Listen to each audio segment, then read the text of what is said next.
ಬಹಳ ನಮ್ಮ ಧೈರ್ಯ ಐತಿ. ಅದರಿಂದ ಈಗ ರೈತರು ಎದ್ದು ಅವ್ರ ಜೋಡಿ ಸಹಕಾರ ಮಾಡ್ತಾರ. ಅವ್ರಿಗೆ ನಮ್ಮದೇ ಆದಂತ ಒಂದು ಹೃತ್ಪೂರ್ವಕ ಧನ್ಯವಾದಗಳನ್ನೆಲ್ಲ ಸಲ್ಲಿಸ್ತೇನೆ. ಅವ್ರಿಗೆ ನಾವು ಎಷ್ಟು ಸಾರಿ ನಾವು ಅಭಿನಂದನೆಗಳನ್ನ ಸಲ್ಲಿಸಿರುವ ನಮ್ದು ಕಡಿಮೆ. ಯಾಕಂದ್ರೆ 4 ತಾಲೂಕನ್ನ ಬರಗಾಲ ಘೋಷಣೆ ಮಾಡ್ತಾರಂದ್ರೆ ಅವ್ರು ಸಂತೋಷ್ ಲಾಡಿಗಂತೂ ಏನು ಕಡಿಮೆ ಇಲ್ಲ.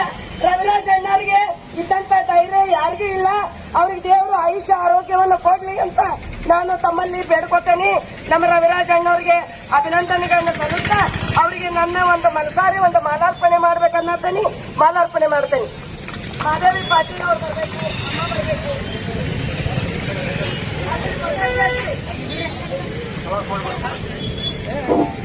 ಮುಂದತ್ರಿ ಯಾವ ಬೈಕ್ ಅದು ಬರಬಾರ್ದು. ಅಲ್ಲೇ ಬೈಕ್ ಸ್ವಲ್ಪ ಪಟಾಕಿ ಹಾಕ್ತಾರೆ.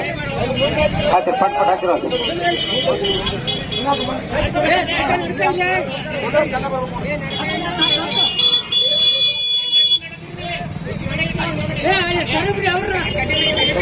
ಗಾಡಿಯಲ್ಲೇ